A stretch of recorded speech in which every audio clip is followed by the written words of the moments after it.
Guys, welcome back to channel Orbis Creation. तपाईलाई Orbis Creation च्यानलमा स्वागत छ। आजको यो भिडियोमा म तपाईलाई सिकाउने छु कि विन्डोजमा कसरी चाहिँ तपाई आफ्नो फाइलमा रहेको इलिस्ट्रेटर फाइललाई ओपन गर्न सक्नुहुन्छ भनेर। हेर्नुहोस्, मैले सबैभन्दा सुरुमा इलिस्ट्रेटरलाई ओपन गरेको छु र इलिस्ट्रेटरलाई ओपन गरिसकेपछि तपाईले यहाँ देख्न सक्नुहुन्छ मेरो पहिले प्रिभियस फाइलहरु यहाँ आउँछ। मेरो प्रिभियस फाइल छैन, त्यसैले एउटा मात्रै आएको छ, एउटा छ।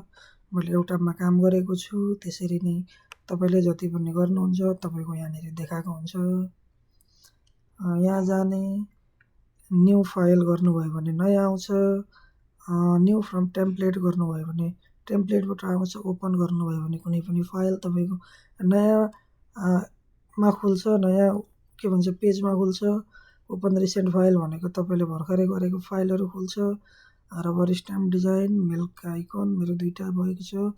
र त्यसैगरी तपाईले कुनै पनि न्यू फाइल ओपन गरिसकेपछि